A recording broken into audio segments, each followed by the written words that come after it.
আগামী রবিবার ২১শে জুলাই গুরু পূর্ণিমার দিনে ভুলেও মুখে তুলবেন না এই ৫টি খাবার। আপনার জীবনে নেমে আসবে চরম বিপর্যয়, দুঃখ ও দারিদ্রতা। তাই আজকেই সাবধান হয়ে যান।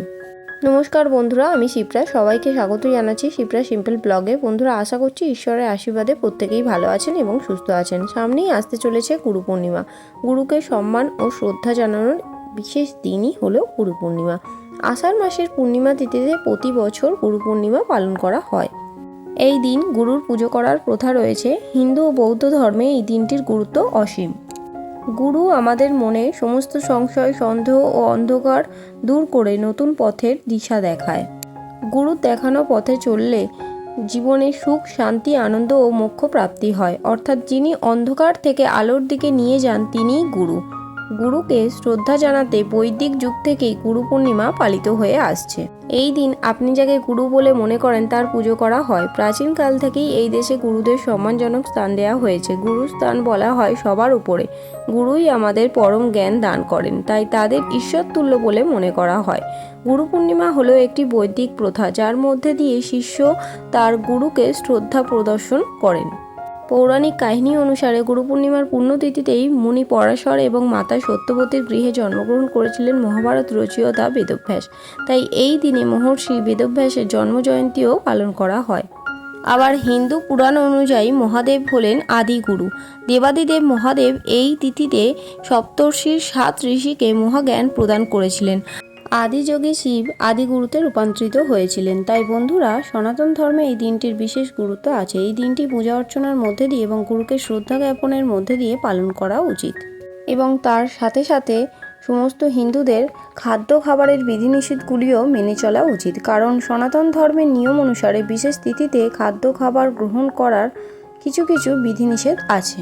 সেই বিধিনিষেধগুলি না মানলে পরিবারের অমঙ্গল হয় এবং সারা বছর রোগ জ্বালায় ভুগতে হয়। এর ফলে চিকিৎসার পেছনে প্রচুর অর্থ নাশ হয় এবং কাজেও মন দেওয়া যায় না।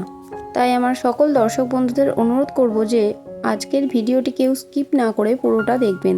দেখে যদি ভালো লাগে তাহলে অবশ্যই কিন্তু একটি লাইক করবেন, কমেন্টসে লিখবেন জয় প্রভু মহাদেবের জয়, এবং বন্ধুরা অবশ্যই ভিডিওটি শেয়ার করবেন আপনার নিকট আত্মীয় স্বজন ও বন্ধুবান্ধবদের সাথে। গুরু পূর্ণিমার আর বেশি দিন বাকি নেই। ভিডিওটি পেলে উপকৃত হবে, আপনাকে ধন্যবাদ জানাবে। চলুন বন্ধুরা, আসা যাক মূল পর্বে। প্রথমেই যে খাবারটি গুরু পূর্ণিমার দিনে মুখেও তুলবেন না, সেটি হচ্ছে যে কোনো প্রকার আমিষ জাতীয় খাবার। বন্ধুরা, এই বছর গুরু পূর্ণিমা পড়েছে শ্রাবণ মাসে এবং আমরা প্রত্যেকেই জানি যে শ্রাবণ মাসটা হচ্ছে দেবাদিদেব মহাদেবের উপর সমর্পিত। শ্রাবণ মাসে কোনো প্রকার আমিষ জাতীয় খাবার গ্রহণ করা উচিত নয়।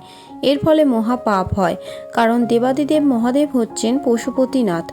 তাই বন্ধুরা, শ্রাবণ মাসে যেহেতু গুরু পূর্ণিমা পড়েছে এবং গুরু পূর্ণিমা তিথির যেহেতু বিশেষ গুরুত্ব আছে, তাই বন্ধুরা গুরু পূর্ণিমার দিন ভুলেও মুখে তুলবেন না মাছ, মাংস, ডিম, পেঁয়াজ, রসুন, মসুর ডাল ইত্যাদি আমিষ জাতীয় খাবার।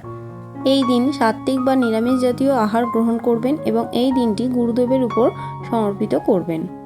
আপনি যাকে গুরু স্থান দিয়েছেন তার অবশ্যই সেবা করবেন এবং গুরুর চরণে হাত দিয়ে গুরুকে প্রণাম করবেন। গুরুর আশীর্বাদে আপনার জীবন ধন্য হবে। এবং যারা গুরুমন্ত্রে দীক্ষিত তারা অবশ্যই নিজের গুরুদেবের পুজো করবেন এবং গুরুমন্ত্র জপ অবশ্যই করবেন। এবং এই দিন দেবাদিদেব মহাদেবের পুজো করতে একেবারেই ভুলবেন না, কারণ দেবাদিদেব মহাদেবকে বলা হয় আদি গুরু। দ্বিতীয় যে খাবারটি বর্জন করবেন সেটি হলো পোড়া জাতীয় খাবার। আমরা অনেকেই আছি যারা নানা রকম সবজি পুড়িয়ে খেতে ভালোবাসি, অনেকেই রুটি খেতে পছন্দ করেন, কিন্তু বন্ধুরা পূর্ণিমা তিথিতে পোড়া জাতীয় জিনিস যদি আপনি গ্রহণ করেন তাহলে আপনার জীবনে দুর্ভোগ নেমে আসবে। পূর্ণিমা তিথিতে কোনো কিছু পোড়া জিনিস খেতে নেই, এর ফলে শরীরে নানা রকম রোগ জ্বালা হবে।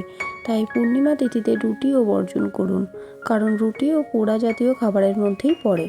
পূর্ণিমা তিথিতে চেষ্টা করবেন সাত্ত্বিক আহার গ্রহণ করতে এবং তেল মশলাযুক্ত খাবার কম খেয়ে যে কোনো নিরামিষ আহার গ্রহণ করতে। এবার আমি আপনাদের বলে দেব দুটো সবজির কথা। চেষ্টা করবেন গুরু পূর্ণিমা তিথিতে ভুলেও না মুখে তুলতে এবং বাড়িতেও নিয়ে আসবেন না। প্রথম যে সবজিটি হলো সেটি হচ্ছে বেগুন। শ্রাবণ মাসে বেগুন খাওয়া চলে না, কারণ বেগুনে এই সময় নানা রকম পোকামাকড় দেখা দেয় এবং তাই এই সময় বেগুন খেলে পেটে নানা রকম সমস্যা দেখা দেয়।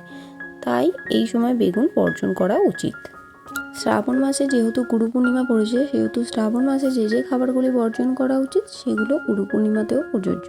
শ্রাবণ মাসে যে কোনো প্রকার শাক, বিশেষ করে লাল শাক বর্জন করা উচিত। কোনো প্রকার শাকই গ্রহণ করা উচিত নয়। যেহেতু শ্রাবণ মাসে গুরু পূর্ণিমা পড়েছে, তাই এই দুটি সবজিও এই পূর্ণিমা তিথিতে খাবেন না কোনো তেতো পোকার জিনিস। এর কারণ হচ্ছে, কোনো পূর্ণিমা তিথিতে তেতো জাতীয় জিনিস যদি খাওয়া হয়, তাতে বাড়ির লোকজনের সাথে যিনি বানিয়েছে তার সম্পর্কে তিক্ততা বাড়ে। বরঞ্চ পূর্ণিমা তিথিতে ঈশ্বরকে কোনো মিষ্টি জাতীয় জিনিসের ভোগ নিবেদন করা হয়। সেটা পায়েসও হতে পারে বা লুচি সুজির ভোগও হতে পারে।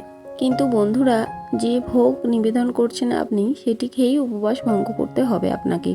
যদি আপনি উপবাস নাও করেন, তাহলেও কিন্তু নিত্য পুজোর ক্ষেত্রে আপনি অবশ্যই ঠাকুরকে মিষ্টি জাতীয় জিনিস নিবেদন করবেন।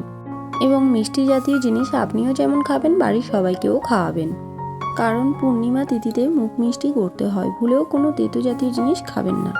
এর ফলে পারিবারিক সম্পর্কে তিক্ততা আসবে। যারা পূর্ণিমার ব্রত উপবাস করেন, তারা পঞ্চ রবিশস্য খান না, অর্থাৎ ভাত বা রুটি খান না। তারা বর্জন করেন ধান থেকে তৈরি জিনিস, গম থেকে তৈরি জিনিস, ধান, গম, ভুট্টা, জোয়ার, বাজরা থেকে তৈরি জিনিস। তবে এটা তাদের ক্ষেত্রেই প্রযোজ্য যারা পূর্ণিমার ব্রত উপবাস করেন।